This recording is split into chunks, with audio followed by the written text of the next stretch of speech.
Celluloid के सितारे।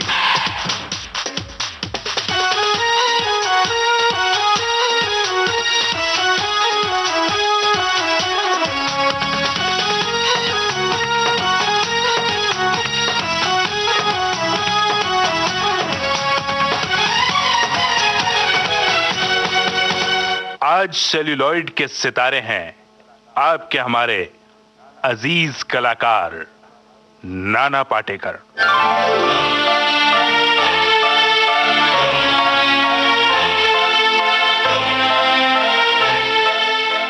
आपसे बातचीत की है ममता सिंह ने।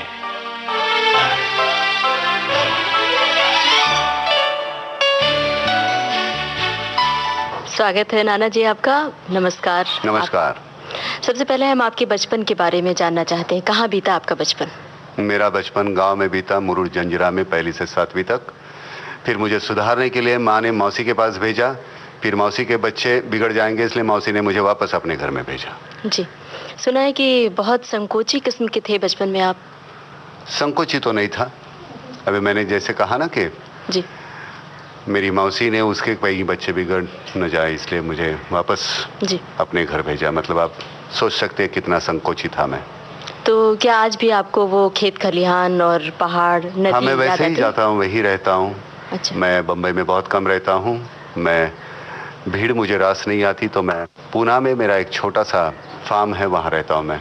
जी सिमगढ़ जो है खाई में है, बड़ा मजा आता है। जी।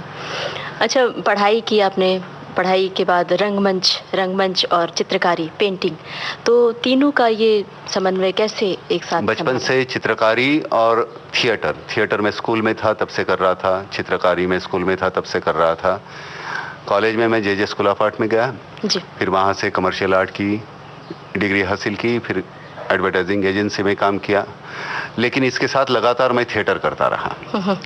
और फिर एक दिन नौकरी छोड़ दी और मैंने थिएटर करना ही शुरू कर दिया। जी। तो थिएटर के बाद मैं फिल्मों में आया, वो स्मिता पाटिल की वजह से। वो मुझे घसीट के लेके गई और उसकी वजह से मैंने फिल्मों में काम कर शुरू किया। जी। अच्छा, थिएटर का जिक्र आपने किया है, तो थिएटर किया आपने, बहुत सारे नाटक किए, अच्छे मशहूर नाटक किए। 80 के ज़माने में आपने पुरुष नाटक किया था, जयवंत दलवी का लिखा हुआ। तो एक बार दोबारा आपने कई सालों के बाद पुरुष नाटक किया, हिंदी में किया था तब मैंने। तो ये दोबारा जब स्टेज पर आए तो कैसा था अनुभव? दोबारा मैंने इसलिए किया था, परदेश में शो करने थे और काफ़ी पैसे कमाने थे उससे। जी। उस पैसे से मैं कुछ, मेरे जहन में जो चीज़ें थी वो मैं कर सका। लेकिन थिएटर में आविष्कार ग्रुप से जुड़ा हुआ था जब मैंने एक्सपेरिमेंटल थिएटर शुरू किया, अरविंद देशपांडे, सुलभा देशपांडे जी। और कमर्शियल थिएटर मैंने जब शुरू किया विजया मेहता जी के साथ, तो लगातार मैंने 3 नाटक किए उनके साथ, हमीदाबाई चिकोठी, महासागर और पुरुष में 16 साल तक करता रहा। 1860 शोज किए मैंने उसके, तो तकरीबन 105 शो मैं बरस में करता था। जी। लेकिन जो मेरी ज़िंदगी का बहुत सा अहम जो वक्त था मैंने उस नाटक के लिए दिया। कभी कभी ऐसे लगता है कि नहीं, अगर मैं 16 साल नहीं करता वो, तो 16 साल में 4 साल के बाद अगर मैं वो नाटक छोड़ देता तो शायद अगले 12 साल में और कुछ नाटक कर सकता था। लेकिन शायद उस सक्सेस में मैं इतना अटक गया और मैं अपने आप को रोक नहीं पाया और मैं लगातार करता रहा। लेकिन मुझे लगता था कि अभी आज लगता है कि वो गलती हुई और मैं कोई प्लेस कर सकता था। जी। अच्छा, थिएटर से आप फिल्मों की ओर आए, तो फिल्मों की बात करने से पहले हम एक गाना सुन लें आपकी पसंद का। हाँ, मुझे वो प्यासा का गाना बड़ा पसंद है, बिछड़े सभी बारी बारी। ज़माने की यारी, बिछड़े सभी बारी बारी, क्या लेके मिले अब दुनिया से, आंसू के सिवा कुछ पास नहीं, फूल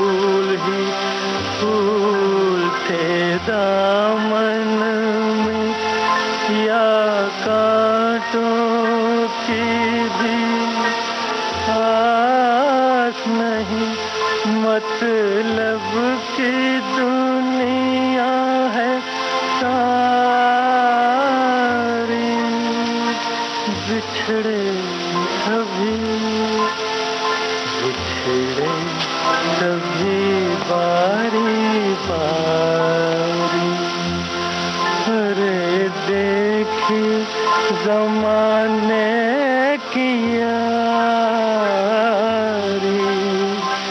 बिछड़े सभी बारी बारी, बिछड़े सभी बारी बारी। हम ये जानना चाहते हैं कि आज की आवाज़, मेरा ख्याल है आपकी पहली फिल्म नहीं, मेरी पहली फिल्म थी मुजफ्फर अली की गमन जी, और उसमें मैंने काम किया था। स्मिता थी, फारूक शेख था, जलाल आगा था। कैसे आप यहाँ तक पहुँचे? गमन फिल्म का रोल कैसे मिला आपको? वो सही परांज पे की वजह से उसने, मैं वो पाहिजे जाती जे विजय तेंदुलकर का प्ले कर रहा था, तो उसने सही ने रेकमेंड किया मुजफ्फर को कि ये ऐसा ऐसा बच्चा है, तो उस तरह मुझे वो रोल मिला और मैंने किया। बहुत, हालांकि बहुत छोटा सा किरदार था, लेकिन अपने आप को स्क्रीन पे देख के मुझे लगा था कि यार क्या कमाल। ये सुंदरम में लगी थी फिल्म, मैंने सोचा मैं फिल्म देखने जाऊंगा तो लोग मुझे देखते रहेंगे, परेशान करेंगे। पूरे थिएटर में 13 लोग थे, ऊपर हम 6 थे जी। बालकनी में एक 7वां आदमी था हमारे अलावा। शायद बारिश बहुत हो रही थी इसलिए कोई थिएटर में आए थे, और नीचे कुछ 5-6 लोग थे, कुल मिला के 13 लोग थे। लेकिन मैं अपने आप को स्क्रीन पे देख के इतना खुश हुआ था जी। निकलने के बाद मुझे लगा लोग मुझे पहचानेंगे। कुत्ते ने भी नहीं देखा मेरी तरफ जी। मैंने इतनी, हालांकि फिल्म मुझे तो बकवास लगी थी, लेकिन उसको अवार्ड्स बहुत मिले जी, मुझे। ये इंटरनेशनल अवार्ड्स किस वजह से मिलते हैं मुझे मालूम नहीं है, लेकिन सच कहो तो मुझे वो फिल्म उतनी रास नहीं आई थी। लेकिन शायद ऐसे ही फिल्मों को इंटरनेशनल अवार्ड्स मिलते होंगे, मालूम नहीं। अच्छा, अंकुश आपकी बड़ी महत्वपूर्ण फिल्म रही है। हाँ, उसके बाद मैंने आज की आवाज़ की, और उसके बाद एन चंद्रा ने मुझे अंकुश का रोल ऑफर किया। हालांकि अंकुश में उन्होंने पहले दूसरा रोल ऑफर किया था। ये मैंने जो रोल किया वो रविंद्र महाजनी करके हमारे मराठी के एक एक्टर थे, उनको पूछा था, लेकिन उन्होंने 25,000 रुपये मांगे, तो वो उनके पास थे नहीं जी। तो फिर एन चंद्रा ने मुझे पूछा तो मैंने ये रोल किया।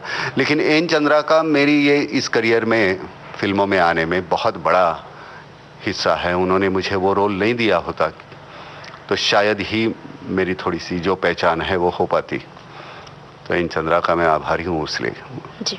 अच्छा, बात उन दिनों की चल रही है आपके शुरुआती दौर की, तो शुरुआती दौर का कोई गाना अपनी पसंद का सुनवाना चाहेंगे श्रोताओं को? वो शुरुआती, मुझे उस फिल्म का वो इतनी शक्ति हमें देना दाता मुझे बहुत पसंद है। अंकुश फिल्म, अंकुश का जी, सुनते हैं। इतनी शक्ति हमें देना दाता, मन का विश्वास कमजोर होना। इतनी शक्ति हमें देना दाता, मन का विश्वास कमजोर होना। हम चले नेक रास्ते पे, हमसे भूल कर भी कोई भूल होना। इतनी शक्ति हमें देना दाता, मन का विश्वास कमजोर होना। हम चले नेक रास्ते पे, हमसे भूल भी कोई भूल होना। इतनी शक्ति हमें देना दाता, मन का विश्वास कमजोर होना।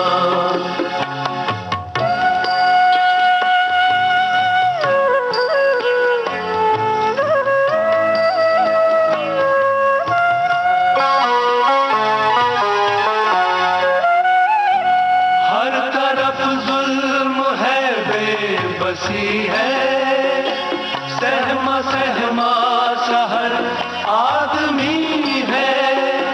पाप का बोझ बढ़ता ही जाए, जाने कैसे ये धरती थमी है। बोझ ममता से तू ये उठा ले, तेरी रचना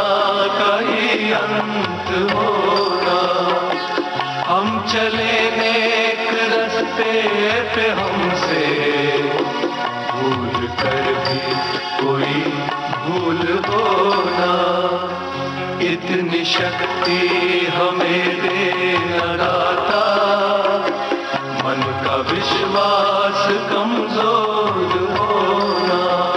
तो नाना, अपहरण आपकी फिल्म है, तो अपने रोल के बारे में कुछ बताइए ना। एक जो कहानी जो कहने जा रहे हैं, जो एक स्वाभाविक जो घट रहा है हमारे यहाँ, हमारे देश में, हालांकि हर पूरे दुनिया में जो घट रहा है, उस पर टिप्पणी करना चाहते हैं प्रकाश झा। एक बेहतरीन कुछ कहना चाहते हैं। बेहतरीन मतलब ये कोई फिल्म का कैसे सब्जेक्ट हो सकता है मुझे मालूम नहीं, लेकिन उसको फिल्मी, बगैर फिल्मी बना के उन्होंने जिस तरह से कहा है, मुझे बड़ा अच्छा लगा कि ये इस फिल्म का हिस्सा होने का मुझे मौका मिला। जी। और प्रकाश झा बना रहे हैं, आपने जिक्र भी किया, तो प्रकाश झा के साथ किस तरह की आपकी ट्यूनिंग है शूटिंग के दौरान? फिल्म प्रकाश झा के साथ बेहतरीन ट्यूनिंग है, क्योंकि हमारा एक बार भी झगड़ा नहीं हुआ। आज भी वो मुझे खाना खिलाता है, मैं उसे खिलाता हूँ, एक दूसरे को गाली नहीं देते। तो मुझे लगता है इसका मतलब यह है कि हमारी ट्यूनिंग बहुत अच्छी है। उन्होंने जितने पैसे तय किए थे वो सब दिए मुझे, मैंने भी लिए, और आज भी एक दूसरे के प्रति आदर है। अच्छा, कोई यादगार घटना है अपहरण से जुड़ी हुई, कुछ बताना चाहेंगे? यादगार मतलब इस फिल्म की वजह से मुझे प्रकाश ने, अजय देवगन नाम का एक बेहतरीन इंसान है, एक्टर कैसा है खैर आप लोग जानते हैं, लेकिन एक बेहतरीन इंसान है, बड़ा नटखट है, बहुत मतलब हैरान करता है सेट पे सबको, लेकिन कमाल का इंसान है। मैं उसका आभारी हूँ प्रकाश का कि वो, उसकी वजह से ये अजय मुझे मिला। किसी ऐसी घटना का जिक्र करना चाहेंगे? अरे एक छोड़ यार भाई, इतनी घटनाएं, मतलब इतना परेशान करता था सबको, कभी किसको भंग खिला दे, कभी जमाल गोटा खिला दे, कभी कुछ भी करता है, मालूम नहीं है यार, ये बड़ा परेशान करता है बच्चा। अच्छा नाना, सुना है कि दोबारा आप निर्देशन की ओर आना चाह रहे हैं? हाँ, बहुत सालों के बाद एक जहन में कहानी थी।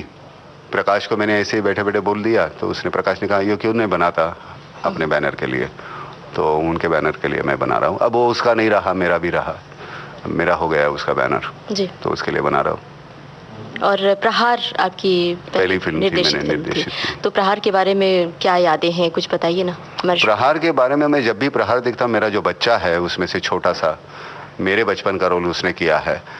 मैं सच कहता हूँ, आज भी मैं अपने बच्चे को देखता हूँ, मुझे वही बच्चा याद आता है। मेरे वो जो बड़ा हुआ, वो मुझे मल्हार जो है वो मेरे जहन में ही नहीं बैठता, मुझे वही बच्चा याद आ जाता है। तो प्रहार के साथ मेरी जुड़ी हुई जो बातें है वो मल्हार के साथ जुड़ी हुई है।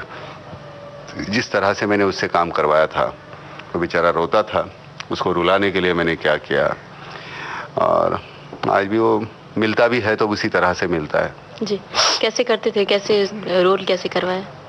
करवाते यार, रो नहीं रहा था तो 2 चाटे लगा दिए, मैंने कहा रो, और वो इतना दुख नहीं होता था आपको? हमने क्या करे, लेकिन वो शॉट चाहिए था, और बाद में मैंने उसको गले लगाया तो मुझे ढकेल रहा था, कहता कि नहीं मुझे गले लग रहा, तूने मारा मुझे, सबके सामने मारा, और भीड़ के बीच में मैंने उसके साथ वैसे बर्ताव किया था।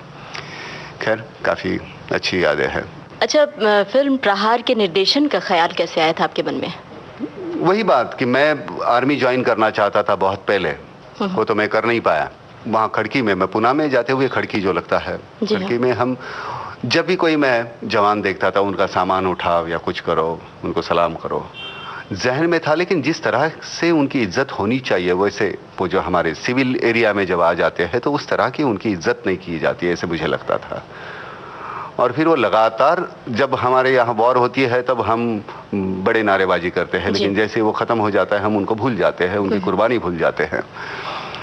तो उस वजह से वो जहन में था। उसके बाद मैंने मराठा लाइट इन्फेंट्री में स्पेशल परमिशन लेके काफ़ी वक्त गुजारा वहाँ पूरी स्क्रिप्ट लिखी और बाद में ये फिल्म बनाई थी। अच्छा, ये बहुचर्चित, बहुप्रशंसित फिल्म थी, लगभग 15 साल हो गए। हमने सोचा था कि आप और फिल्में डायरेक्ट करेंगे, लेकिन इस बीच आपकी फिल्में आई नहीं, क्या वजह थी? नहीं, वजह ये थी कि बीच में, जब मैं वैसे बहुत ही साधारण घर से था, उतने पैसे थे नहीं मेरे पास। ये फिल्म करने के बाद काफ़ी ऑफर्स आई, तो पैसे बटोरने में मैं मशगूल हो गया। हालांकि ये गलत था, और अपना एक घर हो, छोटा सा क्यों ना हो, उस घर के लिए, फिर आदमी हूँ, इंसान हूँ, तो फिर वो लालचे बढ़ जाती है। फिर ये थोड़ा सा ये भी चाहिए, फिर थोड़ा ये भी चाहिए, फिर थोड़ा ये भी चाहिए, और ये बढ़ता गया, और वो मैं कर नहीं पाया। अब जाके ऐसे लगता है कि ज़िंदगी में जितना कुछ चाहिए था वो उससे बहुत कुछ ज़्यादा ऊपर वाले ने दे दिया है। तो एक जहन में कहानी थी तो वो करना चाहता हूँ। लेकिन मुझे ऐसे लगता है कि एक बार आप सोच लो कि मुझे इतना चाहिए, और वहाँ अगर रुक जाओ ना तो बहुत कुछ कर सकते हो, लेकिन हम उसमें इतने मशगूल हो जाते हो बटोरने में। अच्छा, फिल्मों में आप बड़े गुस्सैल नजर आते हैं और मुझे भी पूछते हुए थोड़ा सा डर लग रहा है। तो इस जो असली जिंदगी है, असली शख्सियत क्या है नाना पाटेकर की? नहीं, अब आपने मुझे देखा है, आप पहली बार मुझे मिल रही है, बहुत अच्छा लग रहा है। हाँ, तो आपको तो मालूम है मैं मेरे किरदारों की वजह से, अब किरदार ही ऐसे निभा है तो ये बिल्कुल जायज़ है कि आपको लगे कि नहीं मैं वैसे ही हूँ। अब अभी आप मिली है तो आपको शायद पता चला होगा कि मैं उतना डरावना नहीं हूँ जितना आपने सोचा था। तो खैर, लेकिन वो क्या, जैसे एक बार एक किरदार अगर लोगों को पसंद आ जाता है, वो फिर उसी तरह के किरदार में आपको डायरेक्टर्स या प्रोड्यूसर कैद कर देते हैं। पर असल जिंदगी में नाना पाटेकर बड़े ही अच्छे और हाँ भाई, मैं भी हंसना चाहता हूँ, मैं भी खाना खाता हूँ, मैं भी सोता हूँ, मुझे भी दर्द होता है, मुझे भी हंसी आती है, मुझे भी दुख होता है। अच्छा, आगे बढ़ने से पहले कोई आपकी पसंद का गाना सुनते चले? वो एक जो दो आंखें भारत का सैया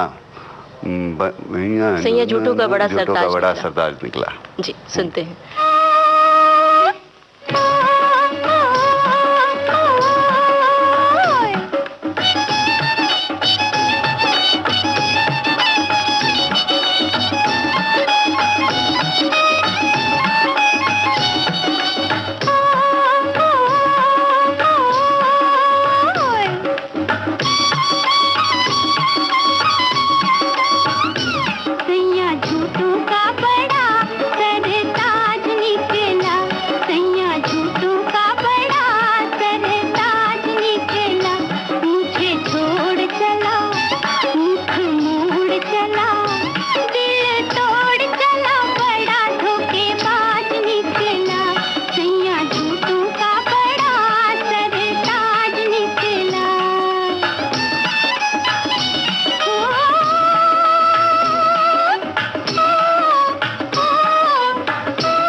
अच्छा, नाना जैकी श्रॉफ के साथ आपकी कई फिल्में आई हैं। 4-5 फिल्में हैं। हाँ, परिंदा, अग्निसाक्षी, युग पुरुष भी। युग पुरुष थी, फिर गैंग थी। तो जैकी के लिए कुछ बताइए ना, कैसी ट्यूनिंग रही है, कैसी दोस्ती रही? जैकी बहुत अच्छा दोस्त है, बेहतरीन इंसान है। ऊपर से दिखाता है बहुत ही नाना ऐसे है नहीं, वो बहुत ही सीधा सा बंदा है, बहुत अच्छा इंसान है, बहुत अच्छा है, बहुत ही अच्छा है। मैं दावे के साथ कह सकता हूँ कि वो मेरा दोस्त है। जी, तो कोई वाकया बताइए ना दोस्ती का, कि लोगों को भी यकीन हो। आज तक मिलते रहता है, आज तक गणपति में आता है, बीच में जभी फ़ोन करके पूछता है माँ कैसी है, तू कैसा है, टाइम है क्या, चलाऊं क्या कैरम खेलने। वो पहले शशिलाल नायर, वो मैं काफ़ी अंगार फिल्म जब हमने की थी, काफ़ी खेला करते थे। Very nice soul, very nice soul. अच्छा, जैकी श्रॉफ के लिए कौन सा गीत सुनवाना चाहेंगे श्रोताओं को? जैकी श्रॉफ के लिए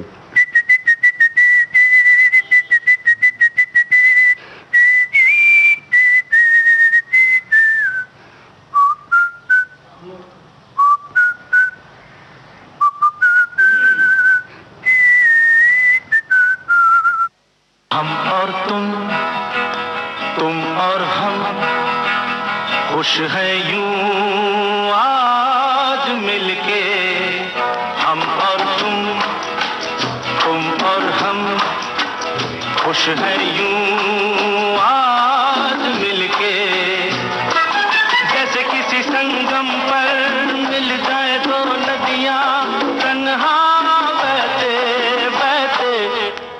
हम और तुम और हम खुश है यूं आज मिलके।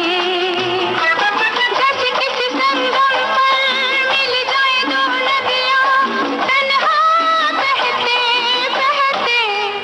हम और तुम और हम और तुम और हम।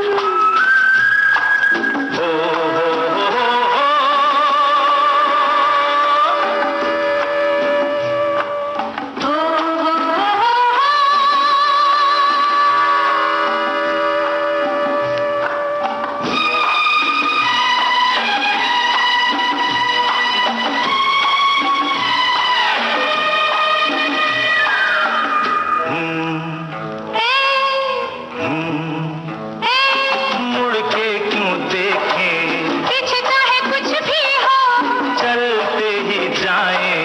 नई मंजिलों को रास्ते आसान है, नहीं आज हम दो। तू मेरी बाहों में, मैं तेरी बाहों में, लहराए राहों में। चले झूमते हम और तुम और तुम और हम खुश हैं यूं आज मिलके।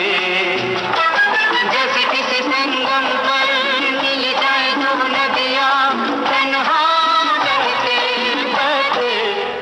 हम और तुम और हम और हम। अच्छा, जैकी श्रॉफ के लिए और कुछ बताना चाहेंगे? कोई खास घटना, थोड़ी नोक झोंक, तकरार भी होती है? नहीं, जैकी के साथ कभी तकरार हुई ही नहीं। वो उसके साथ तकरार नहीं हो सकती। कभी ज्यादा गुस्सा आएगा, उधर चले यार जाने देना, छोड़ना जाएगा, खत्म हो गया, उधर ही खत्म हो जाता था उसका।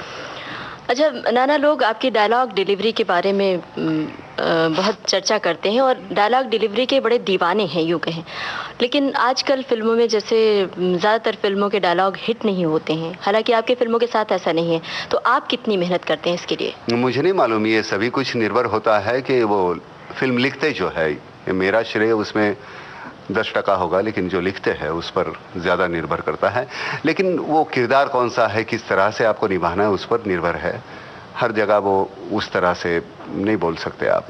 कोई खास तैयारी करनी पड़ती है आपको? रटने तो पड़ते हैं भाई, वो अंदर डालने पड़ते हैं, सिर्फ रटना नहीं। अगर नाभि तक जाए तो वहाँ से वो आते हैं, तब गले से उतरते हैं तो वो झूठ लगते हैं।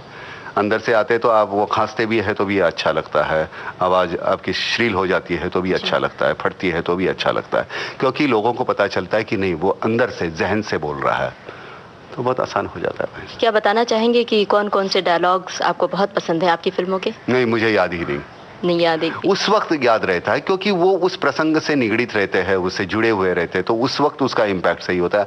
अभी आइसोलेशन में अभी ऐसे बोलूँ मैं अलग से, तो उसका मजा नहीं है। संजय लीला भंसाली की फिल्म खामोशी में आपने, उसके डायलॉग मुझे बहुत पसंद है मेरे। बताना चाहेंगे? हाँ बताइए ना। याद कीजिए उसके कौन से है, बोल ही नहीं सकते, उसके गूंगे का रोल था ना उसके बारे में क्या बोलूं, आपको बोलना चाहिए उसके बारे में।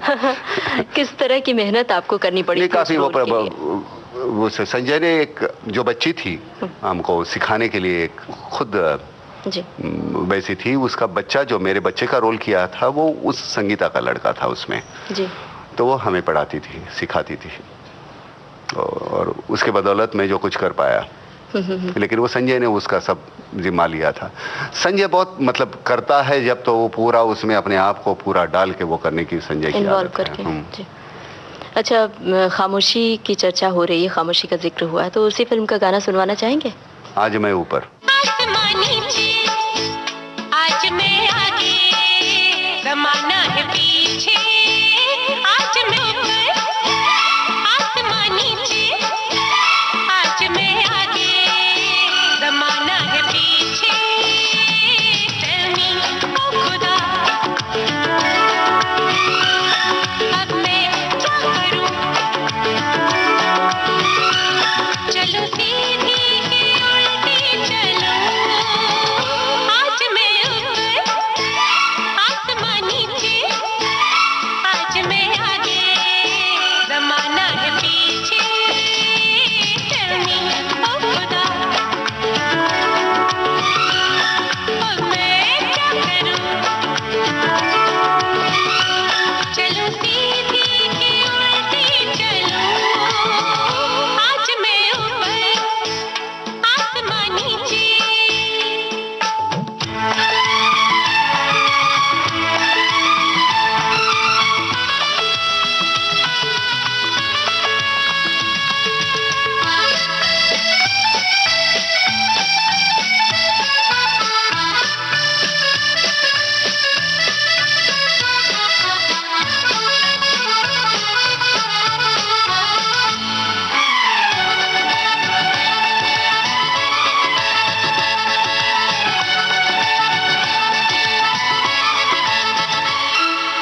यूं ही बिन बात के छलके जाए हंसी, डोले जब हवा लागे गुदगुदी। यूं ही बिन बात के छलके जाए हंसी, डोले जब हवा लागे गुदगुदी। संभलो गिर पड़ो, अरे अरे अरे अरे अरे, तौबा क्या करूं? चलो सीधी के उल्टी चलो, आज मैं ऊपर आसमान नीचे, आज मैं आगे जमाना है पीछे। आज मैं ऊपर आसमान नीचे, आज मैं आगे जमाना है पीछे। दिल में ओ खुदा, अब मैं क्या करूं? सर के बल या कदम से चलो, आज मैं ऊपर आसमान नीचे। विविध भारती पर इस समय आप सुन रहे हैं सेल्यूलॉइड के सितारे। आज हम बातचीत कर रहे हैं जाने माने अदाकार नाना पाटेकर से। आपसे बातचीत की है ममता सिंह ने। अच्छा नाना, आपकी दो छवियां मानी जाती हैं, तो आपकी दोनों छवियों के बारे में हम बात करना चाहते हैं। एक तो गुस्सैल छवि है और दूसरी बड़ी सॉफ्ट है। तो आपकी कई ऐसी फिल्में जिसमें आपका किरदार तेज तर्रार और मार धाड़ वाला है, जैसे क्रांतिवीर, गुलाम मुस्तफा, अग्निसाक्षी, तिरंगा, या फिर अब तक अग्निसाक्षी में कहाँ मारदाड़ है? थोड़ा गुस्सैल तो रहा है। गुस्सेल तो बहुत ही है, लेकिन मारदाड़ कहाँ है? तो गुस्सैल भी है और मार धाड़ वाला रोल, मतलब दोनों को हम मिक्स करते हुए बात करना चाह रहे हैं। तो अपनी इस छवि के बारे में आप क्या कहना चाहेंगे? मैं क्या कहूँ, तुम बताओ। तुम बताओ क्या है? कैसा अनुभव रहता है आपको? क्या अरे भाई, अनुभव तो आप लेते हैं, मैं तो कुछ अलग ही हूँ, मुझे मालूम है जी। ये तो मेरे लिए सिर्फ एक किरदार होता है जी। आपका अनुभव क्या है? तो बहुत से लोग ऐसे हैं कि अग्निसाक्षी के बाद वो औरतें मुझसे बात ही नहीं करती थी कि नहीं ये बंदा ऐसे, लेकिन कहीं वो आइडेंटिफाई भी करती थी कि हमारा मियाँ भी थोड़ा बहुत ऐसा ही है, इतना ही पजेसिव है, इतना ही थोड़ा सा मारधाड़ उतनी नहीं करता होगा जी। लेकिन हर कोई बंदा अपनी बीवी के बारे में उतना तो पजेसिव होता है, जितना दिखाया हमने उतना तो नहीं होगा, लेकिन कुछ हद तक तो होता ही है। तो कहीं तो आइडेंटिफिकेशन हो जाती है। जी। क्या आपको ऐसा लगता है कि ये जो छवि आपकी है, इस छवि में कहीं कैद तो नहीं किया जा रहा है? हाँ, बहुत बहुत कैद हो गया। मैं सच कहता हूँ कि मुझे लगता है कि अगर उस वक्त मैंने वो लगातार वो जिस तरह के रोल किए वो नहीं करता तो शायद मुझे अलग तरह के रोल उस वक्त मिल जाते, लेकिन वो वैसे हुआ नहीं। लेकिन उसके पहले मेरे परिंदा के बाद अगर मैं अमोल पालेकर ने मुझे थोड़ा सा रुमानी हो जाए, उस तरह की फिल्म, मतलब उन्होंने भी सोचा था कि नाना ये तुम्हारे मतलब प्रकृति का रोल है नहीं और तुम ये नहीं कर पाओगे। मैंने कहा भाई एक्टर हूँ, थोड़े दिन मेरे साथ रिहर्सल कर ले और बाद में देख ले, अगर तुझे नहीं जचता तो निकाल दे मुझे। और फिर मैंने वो फिल्म उनके साथ की थी। हालांकि उसके डायलॉग जो है बहुत कमलेश पांडे ने लिखे थे जी। तो मतलब वो मुक्त छंद में लिखे हुए वो डायलॉग थे। मतलब हाँ मेरे दोस्त वही बारिश जो आसमान से आती है, बूंदों में गाती है, पहाड़ों से फिसलती है, नदियों में चलती है, नहरों में मचलती है, कुएं पोखर से मिलती है, खपरेलों पर गिरती है, गलियों में फिरती है, मोड़ पर संभलती है, फिर आगे निकलती है। तो जिस तरह से उसका रिदम था, इसे पानी भी कहते हैं उर्दू में, आप मराठी में पानी, तमिल में तन्नी, कन्नड़ में नीर और बांग्ला में इसे जौल कहते हैं। संस्कृत में जिसे वारी, नीर, जीवन, पय, अमृत, उद, अम्बु भी कहते हैं। ग्रीक में इसे अक्वा प्यूर, अंग्रेजी में वाटर, फ्रेंच में और केमिस्ट्री में H2O कहते हैं। ये पानी जब आंख से ढलता है तो आंसू कहलाता है, लेकिन चेहरे पे चढ़ जाए तो रुबाब बन जाता है। कोई शर्म से पानी पानी हो जाता है। और कभी कभी ये पानी सरकारी फाइलों में अपने कुएं समेत चोरी हो जाता है। पानी तो पानी है, पानी जिंदगानी है। इसलिए जब रूह की नदी सूखी हो, मन का हिरन प्यासा हो, दिमाग में लगी हो आग और प्यार की गागर खाली हो, तब मैं हमेशा ये बारिश नाम का गीला पानी लेने की राय देता हूँ। मेरी मानिए तो ये बारिश खरीदी है, सस्ती सुंदर टिकाऊ बारिश, सिर्फ 5,000 रुपए में। इससे कम में कोई दे तो चोर की सजा हो मेरी, आपकी जूती सिर पर मेरी बारी। तो ये जो है, क्या बात है, बहुत तो ये उन्होंने लिखा है आज इतने सालों के बाद, मतलब 15-16 साल के बाद भी वो जहन में रहता है, क्योंकि उसका एक जो रिदम है, उसके वर्ड्स है, उसकी वजह से याद नहीं करना पड़ता जी। तो वैसे वो वजूद में उन्होंने जावेद साहब ने जो लिखा था, कैसे बताओ मैं तुम्हें जी, मेरे लिए तुम कौन हो, धड़कनों का तुम गीत हो, जीवन का तुम संगीत हो, तुम जिंदगी, तुम बंदगी, तुम रोशनी, तुम ताजगी, तुम हर खुशी, तुम प्यार हो, प्रीत हो, मनमीत हो, आंखों में तुम, यादों में तुम, नींदों में तुम, ख्वाबों में तुम हो मेरी हर बात में, तुम हो मेरे दिन रात में, तुम सुबह में, तुम शाम में, तुम सोच में, तुम काम में, मेरे लिए पाना भी तुम, मेरे लिए खोना भी तुम, मेरे लिए हंसना भी तुम, मेरे लिए रोना भी तुम, और जागना सोना भी तुम। जाऊं कहीं देखूं कहीं, तुम हो वहां, तुम हो वहीं, कैसे बताओ मैं तुम्हें, तुम बिन तो मैं कुछ भी नहीं, कैसे बताओ मैं तुम्हें, मेरे लिए तुम कौन हो। सो ये जो है, ये हुनर राइटर का है। नहीं तो ये जहन में कैसे रहेगा, सोचना नहीं पड़ता, वो लफ्ज अपने आप जुबान पे आ जाते हैं जी। क्योंकि वो दिमाग में नहीं है, जहन में जाके बैठे हैं। पर तारीफ का थोड़ा श्रेय तो आपको इस वक्त लेना चाहिए। वो याद है आपको? वो क्या है, पोस्टमैन जैसे वो यहाँ से पत्र वहाँ डाल देता है ना, वैसे हमारा काम है, वहाँ से ले लिया और आप तक पहुँचाया, बस जी। बहुत अच्छा लगा हमें, और जो आपने इतना सारा सुनाया, और हमारे श्रोता भी बहुत, मेरे ख्याल से मैंने आपको कहाँ मौका दिया, मैं तो बोलते गए, आप चुप बैठी सुनाना गए, सुनना पड़ा आपको। इस वक्त तो आपको सुनना लोगों को ज्यादा पसंद आएगा, इसलिए आप ज्यादा बोले। अच्छा, गुलजार साहब के साथ हुतुतु में आपका कैसा अनुभव रहा है? बहुत अच्छा अनुभव रहा, लेकिन मुझे ऐसे लगा कि वो किरदार, अब गुलजार साहब ने एक बार स्क्रिप्ट लिख दी तो लिख दी, उसमें कोई बदलाव आ नहीं सकता, वो उतना ही वैसे ही वैसे। मैं चाहता था कि वो थोड़ा सा, मैंने बहुत मिन्नतें की, लेकिन उन्होंने मेरा रोल बढ़ाया नहीं, वैसे ही रखा। अच्छा। वो बिल्कुल जायज था, लेकिन वो करते हुए हर एक आदमी का एक अपना तरीका होता है काम करने का। लेकिन वही गुलजार साहब जब वो खुद कैमरे के सामने खड़े हुए ना, तो पूरे पसीना पसीना हो गए थे। अच्छा। तो वजूद में उनको मुझे ट्रॉफी देनी थी, इतना ही रोल करना था। गुलजार साहब पे मतलब सर से लेके नाखून तक नीचे भीग गए थे। मैंने कहा आप कैसे लगा? वो उस वक्त आसान लगता था ना, नाना ऐसे करो ऐसे करो, तो कहते बदतमीज, ठहर जरा खत्म होने दे फिर बता दो। अच्छा। तो वो हर एक की अपनी एक फैकल्टी होती है। गुलजार जब कविता पढ़ते हैं तो लगता है कि मतलब क्या सुनते ही रहे, हर एक का एक अपना तरीका है, तो बड़ा मजा आता है। गुलजार साहब के लिए कोई गाना सुनवाना चाहेंगे? गुलजार साहब के लिए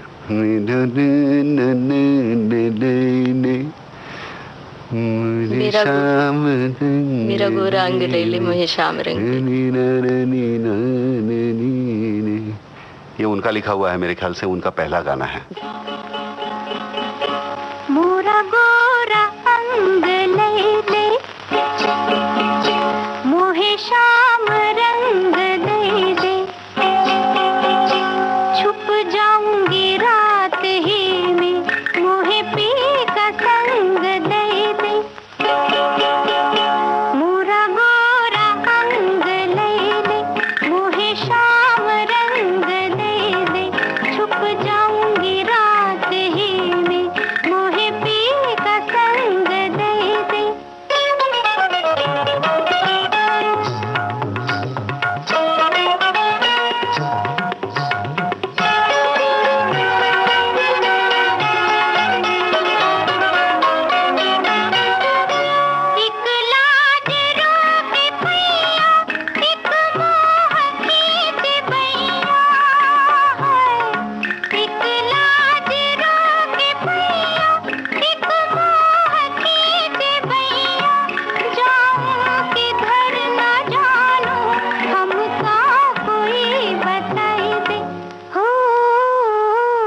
आपने थोड़ा सा गुनगुनाया, लेकिन बहुत धीमे धीमे गुनगुनाया। हाँ, इससे ज्यादा गुनगाऊंगा ना सब रेडियो बंद कर देंगे ना, जोर से गुनगाऊंगा।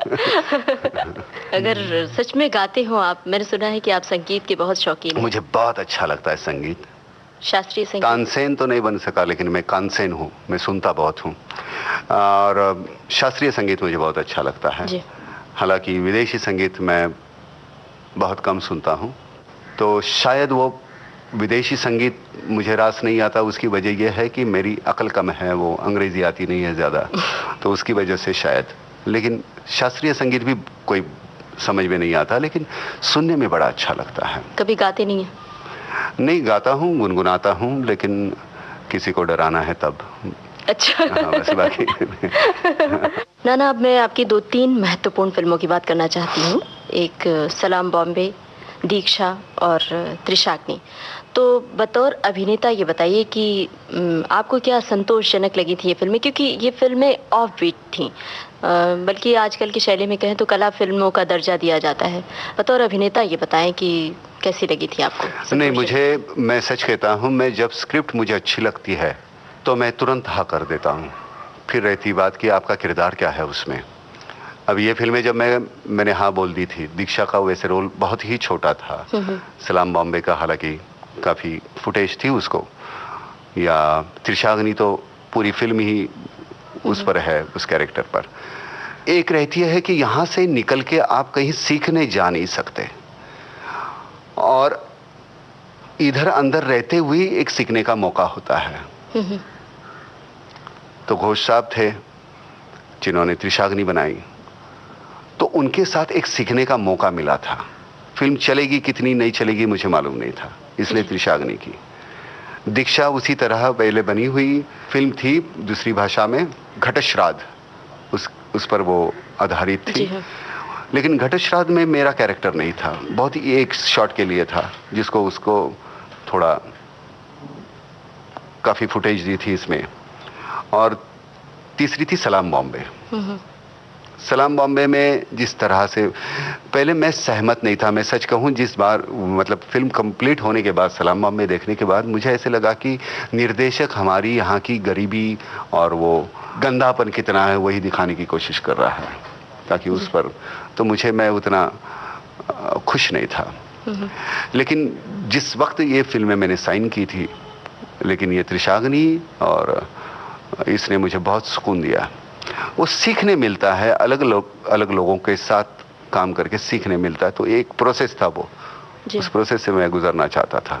अच्छा, इन तीनों फिल्मों की बात करते हुए थोड़ा सा गंभीर हो गया है माहौल। क्यों? तो थोड़ा सा लग रहा है, तो माहौल को हल्का करने के लिए मैं ये जानना चाहती हूँ, क्रांतिवीर फिल्म में आपने अच्छा खासा डांस किया था बिंदु जी के साथ। हाँ, मैं हिल गया था वहाँ, ऐसे मतलब टेढ़ा बाका, अब उसको डांस कहती है तो मुझे कोई एतराज़ नहीं है।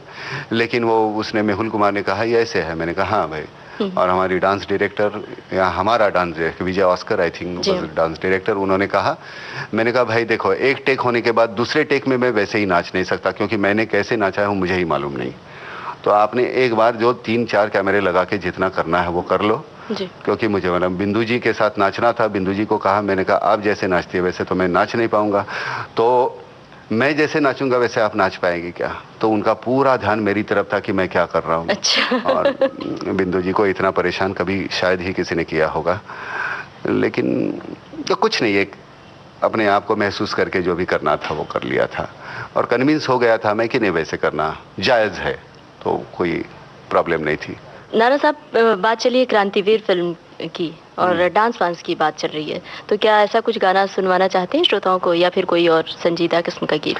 नहीं, मुझे वो जॉनी साहब का ऐ दिल है मुश्किल जीना यहाँ, जरा हट के जरा बच के, ये बॉम्बे मेरी जान, और कमाल का गाना है।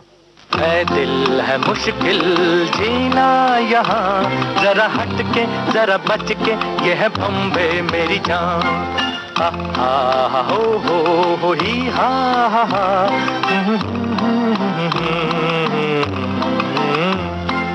ऐ दिल है मुश्किल जीना यहाँ, जरा हट के जरा बच के, ये है बॉम्बे मेरी जान।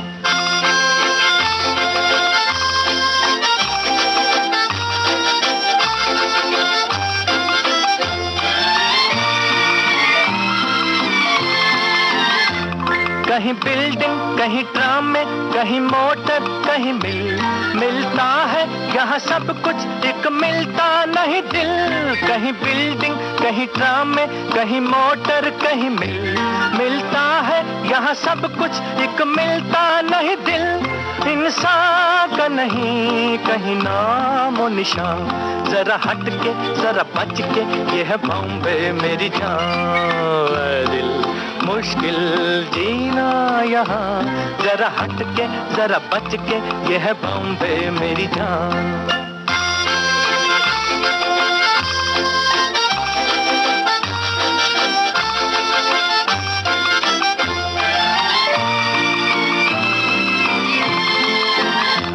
कहीं सट्टा, कहीं पत्ता, कहीं चोरी, कहीं रेस, कहीं डाका, कहीं फाका, कहीं ठोकर, कहीं ठेस। कहीं सट्टा, कहीं पत्ता, कहीं चोरी, कहीं रेस, कहीं डाका, कहीं फाका, कहीं ठोकर, कहीं ठेस।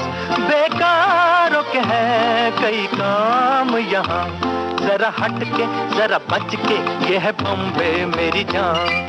ऐ दिल है मुश्किल जीना यहाँ, जरा हट के जरा बच के, ये है बॉम्बे मेरी जान। सुना हमने कि राइफल शूटिंग क्लब के आप मेंबर हैं, इसके बारे में बताइए ना। कुछ नहीं, ऐसे ही जिंदगी में, मतलब शुरुआत में पैसे नहीं थे इसलिए उस वक्त कर नहीं पाया। बाद में थोड़े से पैसे थे लेकिन वक्त नहीं था। अब थोड़े से पैसे भी है, थोड़ा वक्त भी है। साल 1.5 साल पहले से मैंने शुरुआत की। पिछले साल नेशनल में हिस्सा भी लिया जी। कुछ थोड़ा सा सिल्वर मेडल वगैरह आपको मिला? हाँ, वो तो चलता है। कुछ कैसा लगता है आपको? नहीं, अच्छा लगता है। क्या होता है कि ये फिल्म, आपके पास कोई एक जरिया हो जिसकी वजह से अपनी इंटेंसिटी है कहीं तो आप डाइवर्ट कर सकते हैं। फिल्में तो मैं लगातार नहीं करूँगा, तो एक बेहतरीन सा कोई एक ऐसा खेल हो या कोई और हुनर हो जिसमें आप अपने आप को ढाल सकते हैं। तो मुझे ये पहले से दिलचस्पी थी, रुचि थी इसमें, तो इसमें गया और मज़ा आ रहा है। अच्छा लगता है। हाँ। अच्छा, सिल्वर मेडल की बात हमने की है तो हमें याद आया पुरस्कारों की। आपको कई पुरस्कारों से नवाजा गया है, तो आपके जीवन में क्या महत्व है अवार्ड्स का? मैं सच कहता हूँ, अवार्ड्स का मेरे जीवन में बिल्कुल कोई महत्व नहीं है। पहले अच्छा लगता था। नेशनल अवार्ड आज भी मैं कहता हूँ मुझे मिले तो मुझे अच्छा लगेगा।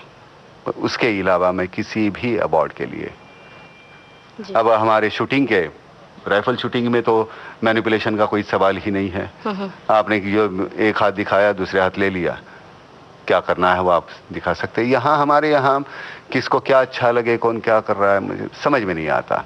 सही अवार्ड तो लोगों की चाहत और लोगों की प्रशंसा बहुत है, बहुत लोगों को पसंद आए, वो अगर वो खुश है बहुत हो गया। ये मैं ये फ्रस्ट्रेशन की वजह से नहीं बोल रहा हूँ। हालांकि 3 नेशनल अवार्ड मिले, 3 फिल्म फेयर मिले, खैर वो दैट इज नॉट इम्पॉर्टेंट, लेकिन जिस तरह से दिए जाते हैं जी हाँ, तो ऐसे लगता है कि ये दिए जाते हैं, खरीदे जाते हैं, क्या होता है। तो वो जब संदेह निर्माण होता है आपके दिमाग में, जहन में, तो वो ना ही लो तो अच्छा है। नाना साहब, क्या आज भी आप पेंटिंग किया करते हैं? बचपन में तो किया करते थे ये? नहीं, बचपन में नहीं। मैं मतलब कॉलेज में जे स्कूल ऑफ आर्ट में था, फिर वहाँ से मैं पास होके कमर्शियल आर्ट की डिग्री लेने के बाद एडवर्टाइजिंग एजेंसी में टूसा में। तो आजकल कभी सेट पे बहुत ही मतलब टाइम लग रहा है, लाइटिंग हो रही है तो स्केचिंग कर लेता हूँ। कुछ और बातें करें आपसे, कुछ व्यक्तिगत जिंदगी से जुड़ी हुई, तो ये बताइए कि नाना का पसंदीदा खाना क्या है? दाल चावल। नॉनवेज तो मुझे उतना रास नहीं आता। रोटी सब्जी तीखा हो तो ज़रा ज़्यादा अच्छा है जी। बस मीठा नहीं खाता। कभी खुद बनाने की कोशिश नहीं की? खुद ही बनाता हूँ। अच्छा। ज़्यादातर खुद ही बनाता हूँ, शायद उसी की वजह से तीखा बन जाता है। अच्छा राणा साहब, सुना है कि आप क्रिएटिव राइटिंग में बहुत विश्वास रखते हैं। क्रिएटिव राइटिंग मतलब, you better describe it, what is creative writing? मतलब आप लिखते हैं, साहित्य से जुड़ी हुई कुछ चीजें, कहानियां, कविताएं, इस तरह की कुछ चीजें लिखते हैं, कहीं पढ़ा हमने। इसको आप क्रिएटिव राइटिंग कहती हैं? ऐसे नहीं, बताइए, इसको आप क्रिएटिव राइटिंग कहती हैं?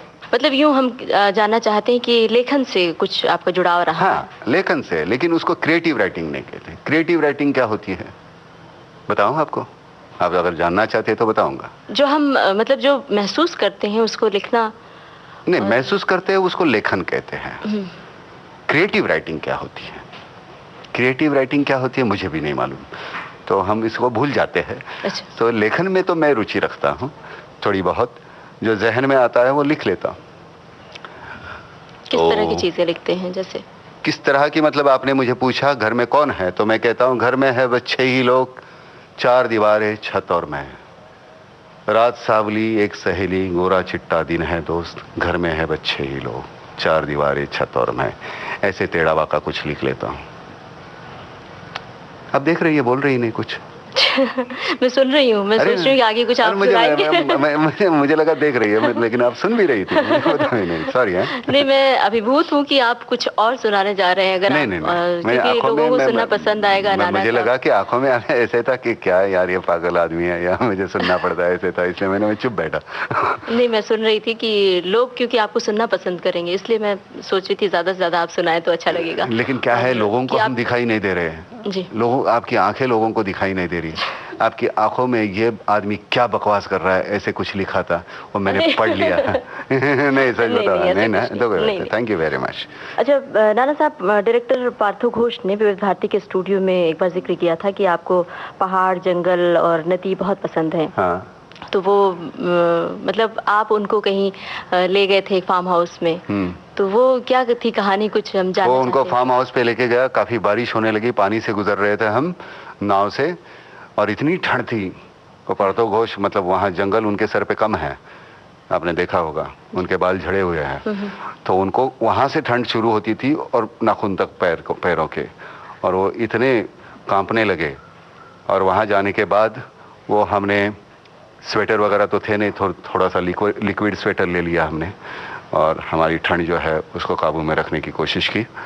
और वो जो है वहाँ वो बहुत डर गए थे, हालांकि उनको वो आदत नहीं है ऐसे जंगली जीने की, और मेरा चेहरा और मेरा बर्ताव भी आदिवासी है, तो क्या करे।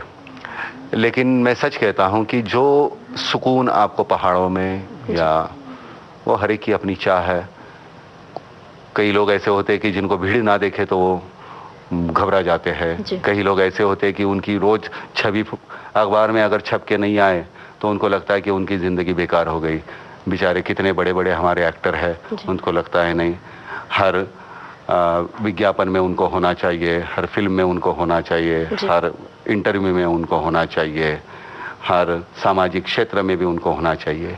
लेकिन ऐसे लोग होते हैं, लेकिन वो कभी कभार ऐसी बात होती है कि इतना सब कुछ कमाने के बाद कभी विपत्ति आ जाती है। हमारे बम्बई पर अभी आई हुई है, बारिश हो गई, उनकी अपनी हाथ अपनी जेब में नहीं जाती। उनको अगर पैसे देने हैं तो कहेंगे हमारी शर्ट का नीलाम करो, इसका नीलाम करो, ये बेचो हमारा। हम जाके लोगों के पास पैसे मांगेंगे, लेकिन अपने जेब में हाथ नहीं डालते। तो ऐसे लोगों से मैं बहुत प्यार करता हूँ। मतलब इतना प्यार करता हूँ, कभी ऐसे मिले ना तो मैं नहीं बोल सकता कि मैं उनके साथ कैसे बर्ताव करूँगा। अच्छा, इन दिनों आपकी क्या व्यस्तता है, कि कौन कौन सी फिल्में कर रहे हैं? फिल्में अभी तो फिलहाल 3 फिल्में पूरी हो गई। एक अपहरण है, एक दूसरी ब्लफ मास्टर है, और तीसरी टैक्सी नंबर 9211 है। तो नवंबर, दिसंबर और जनवरी में 3 फिल्में लगातार आएगी, जो ज़िंदगी में मेरे कभी नहीं हुआ था। 5 साल का काम मैंने 1 साल में कंप्लीट कर दिया है। आपका गांव कौन सा है? इलाहाबाद। इलाहाबाद। अरे आप अमित जी के गांव से है? अरे वाह। कैसे आपके जहन में अचानक ये सवाल कैसे आया? नहीं, मैंने कहा अब इतनी साफ सुथरी हिंदी बोल लेती है, और मेरी हिंदी ऐसी मतलब टूटी फूटी है।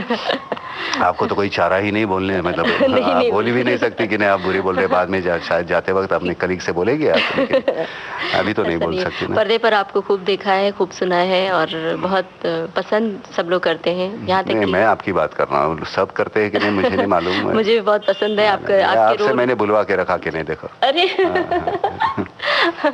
मुझे बहुत पसंद है आपकी एक्टिंग, बहुत ही पसंद है। लेकिन मुझे ऐसा लगता है कि अगर आपके सामने तारीफ करें तो ऐसा लगता है नहीं, मुझे बहुत अच्छा लगता है। मुझे बहुत अच्छा। अब आप तारीफ कीजिए, अब थोड़ी तो तारीफ कीजिए। नहीं, हंसी मत, हंसी मुझे लगता है कि मैं मतलब आप मेरे मजाक उड़ा रहे हैं। हंसती है तो मुझे लगता है खुशी से हंसती है कि मुझ पे हंसती है, मेरे समझ में नहीं आ रहा। अच्छा चलिए नाना साहब, ये बताइए कि भविष्य में क्या योजनाएं हैं? भविष्य में मालूम नहीं है। मैं आज पे विश्वास करता हूँ, भविष्य मुझे मालूम नहीं है। कल क्या होगा मुझे मालूम नहीं है। कोई योजनाएं नहीं है। अभी की सांस अभी लूँगा, बात की ले पाऊँगा कि नहीं मुझे मालूम नहीं। तो भविष्य पे मेरा विश्वास नहीं है। कोई फिल्म बनाना चाहते हैं? नहीं, बनाना चाहता हूँ, वो योजना नहीं है, वो चाह है। जी। तब तक मैं कल रहूँ है। इस वक्त कोई गीत सुनाना चाहेंगे, सुनवाना लोगों का भी ख्याल करना पड़ता है। नाड़ी का गाए प्यार का तराना, बनके ये पंछी गाए प्यार का तराना। मिल जाए अगर आज कोई साथी मस्ताना, मिल जाए अगर आज कोई साथी मस्ताना, तो झूमे ये धरती और झूमे आसमां हो। बनके पंछी गाए प्यार का तराना, बनके पंछी गाए प्यार का तराना। मिल जाए अगर आज कोई साथी मस्ताना, मिल जाए अगर आज कोई साथी मस्ताना, तो झूमे धरती और झूमे आसमां।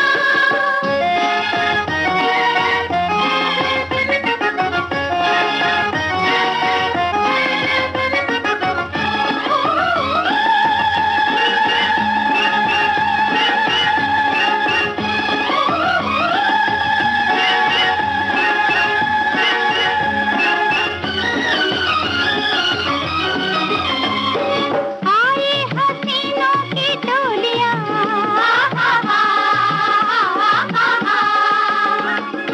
आए हसीनों की टोलियां,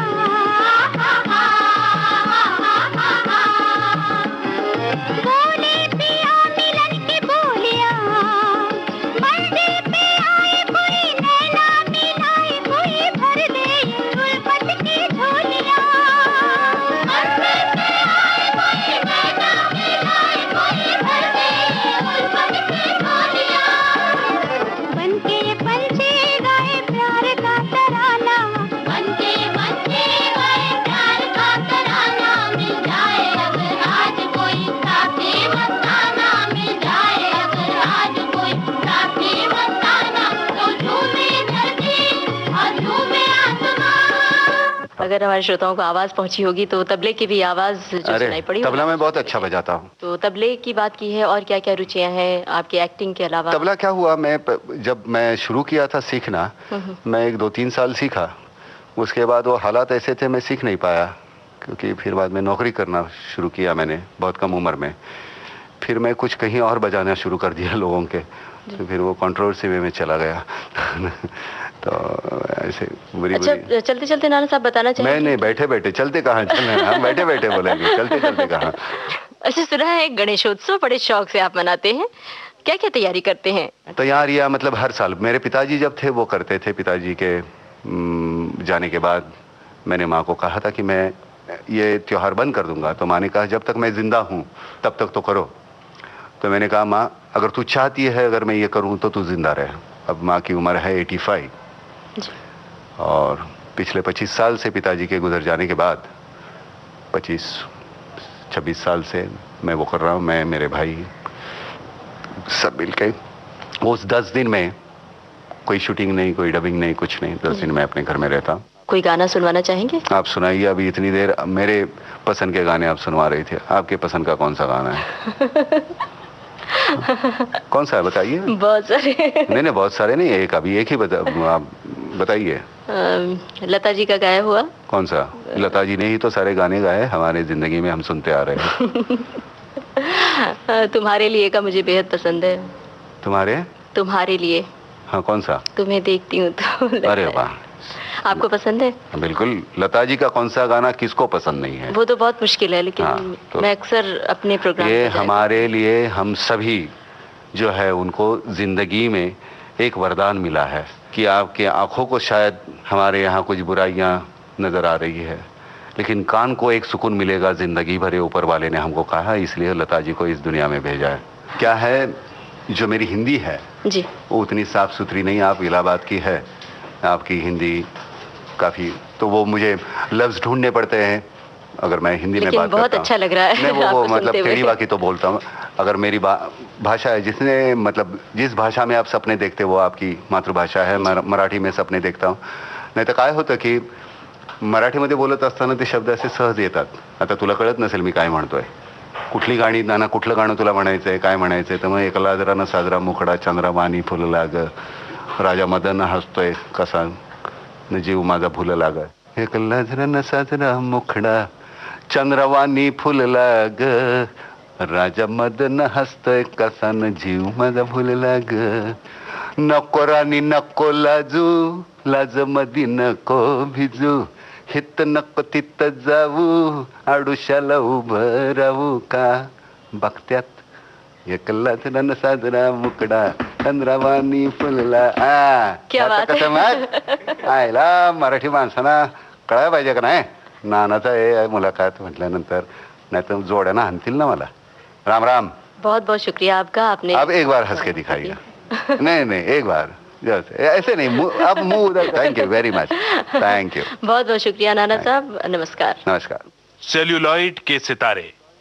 आज इस कार्यक्रम में ममता सिंह के साथ बातचीत की सेल्यूलॉइड की दुनिया के जाने माने स्टार नाना पाटेकर ने. इस कार्यक्रम में तकनीकी सहयोग दिया विनीता ढोलकिया ने और विविध भारती के लिए इसे आपकी सेवा में प्रस्तुत किया कल्पना शेट्टी ने.